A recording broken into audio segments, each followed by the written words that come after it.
सत्यनारायण व्रत कथा। ज्येष्ठ माह पूर्णिमा के दिन भगवान सत्यनारायण की इस व्रत कथा का श्रवण अवश्य करना चाहिए। भगवान नारायण की कथा श्रवण मात्र से व्यक्ति के जीवन के समस्त संकट दूर होते हैं और मनुष्य की समस्त मनोकामनाएं पूरी होती हैं। सत्य को नारायण के रूप में पूजना ही सत्यनारायण की पूजा है। इसका दूसरा अर्थ यह है कि संसार में मात्र नारायण ही सत्य हैं, बाकी सब तो माया है। सत्य में ही सारा जगत समाया हुआ है और सत्य के सहारे ही शेष भगवान पृथ्वी को धारण करते हैं। सत्यनारायण व्रत कथा इस प्रकार है।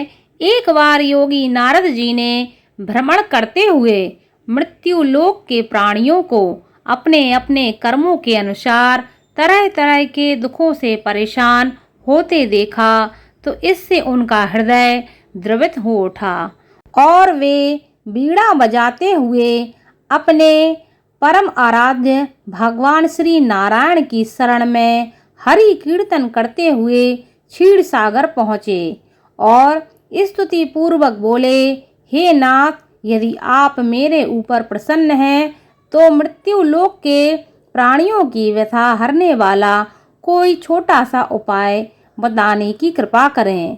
तब भगवान ने कहा कि हे नारद, तुमने विश्व कल्याण की भावना से बहुत सुंदर प्रश्न किया है। आज मैं तुम्हें ऐसा व्रत बताता हूँ जो स्वर्ग में भी दुर्लभ है और महान पुण्यदायक है तथा मोह के बंधन को काट देने वाला है, और वह है श्री सत्यनारायण व्रत।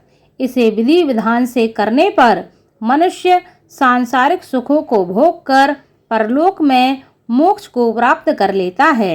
इसके बाद काशीपुर नगर के एक निर्धन ब्राह्मण को भिक्षावृत्ति करते देख भगवान विष्णु स्वयं ही एक बूढ़े ब्राह्मण के रूप में उस निर्धन ब्राह्मण के पास जाकर कहते हैं कि हे विप्रवर, श्री सत्यनारायण भगवान मनोवांछित फल देने वाले हैं। तुम उनके व्रत पूजन को करो जिससे तुम्हारे समस्त दुख दूर हो जाएंगे। भगवान सत्यनारायण की कृपा प्राप्ति के लिए उनका व्रत करो, उनका विधि पूर्वक पूजन करो, उनकी मंगलमयी कथा का श्रवण करो। सायं काल में यह व्रत पूजन अधिक प्रशस्त माना जाता है। भगवान श्री सत्यनारायण की कथा बताती है कि व्रत पूजन करने में मानव मात्र का समान अधिकार है, चाहे वह निर्धन हो, धनवान हो, राजा हो या व्यवसायी हो, ब्राह्मण हो या अन्य वर्ग का हो, स्त्री हो या पुरुष हो। यही स्पष्ट करने के लिए इस कथा में निर्धन ब्राह्मण, गरीब लकड़हारा, राजा उल्कामुख, धनवान व्यवसायी, साधु वैश्य, उसकी पत्नी लीलावती, सबकी कथा का समावेश किया गया है। कथा का सार ग्रहण करने से यह निष्कर्ष निकलता है कि जिस किसी ने सत्य के प्रति श्रद्धा विश्वास किया है उन सब के कार्य सिद्ध हो गए हैं। जैसे लकड़हारा, गरीब ब्राह्मण, उल्कामुख गोपगणों ने सुना कि वह व्रत सुख, सौभाग्य, संतति, संपत्ति सब कुछ देने वाला है, तो सुनते ही उन लोगों ने भक्ति पूर्वक इस व्रत को किया और जिसके फलस्वरूप उन्होंने सुख भोग कर मोक्ष के अधिकारी हुए। साधु वैश्य ने भी यही प्रसंग राजा उल्कामुख से विधि विधान से सुना, किंतु उसका विश्वास अधूरा था, श्रद्धा में कमी थी। वह कहता था कि संतान प्राप्ति पर सत्य व्रत पूजन करूंगा। समय बीतने पर उसके घर एक सुंदर कन्या ने जन्म लिया। उसकी श्रद्धालु पत्नी ने व्रत की याद दिलाई तो उसने कहा कि कन्या के विवाह के समय करेंगे। समय आने पर कन्या का विवाह भी हो गया, किंतु उस वैश्य ने व्रत नहीं किया। वह अपने दामाद को लेकर व्यापार के लिए चला गया। उसे चोरी के आरोप में राजा चंद्रकेतु द्वारा दामाद सहित कारागार में डाल दिया गया। पीछे घर में भी चोरी हो गई। पत्नी लीलावती व पुत्री कलावती भिक्षावृत्ति के लिए विवश हो गए। एक दिन कलावती ने किसी विप्र के घर श्री सत्यनारायण का पूजन होते देखा और घर आकर माँ को बताया। तब माँ ने अगले दिन श्रद्धा से व्रत पूजन करके भगवान से पति और दामाद के शीघ्र घर वापस आने का वरदान मांगा। श्री हरि प्रसन्न हो गए और स्वप्न में राजा को दोनों बंदियों को छोड़ने का आदेश दे दिया।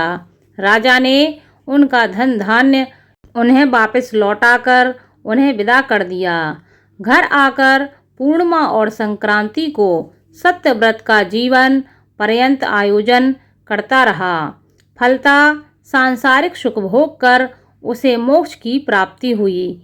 इसी प्रकार राजा तुंगध्वज ने वन में गोपगणों को श्री सत्यनारायण भगवान का पूजन करते देखा, किंतु प्रभुता के मद में चूर राजा ने ना तो पूजा स्थल पर गया, ना ही दूर से ही प्रणाम किया और ना ही गोपगणों द्वारा दिया प्रसाद ग्रहण किया। परिणाम यह हुआ कि राजा के पुत्र, धन धान्य, अश्व गजादि सब नष्ट हो गए। राजा को अकस्मात यह आभास हुआ कि विपत्ति का कारण सत्यनारायण भगवान का निरादर करना है। उसे बहुत पश्चाताप हुआ। वह तुरंत वन में गया, गोपगणों को बुलाकर काफी समय लगाकर सत्यनारायण भगवान की पूजा की। फिर उसने उनसे प्रसाद भी ग्रहण किया तथा घर आ गया। उसने देखा कि विपत्ति टल गई है और उसकी सारी संपत्ति तथा जन सुरक्षित हो गए हैं। राजा प्रसन्नता से भर गया और सत्यव्रत के आचरण में निरत हो गया और अपना सर्वस्व भगवान को अर्पित कर दिया। बोलो सत्यनारायण भगवान की जय।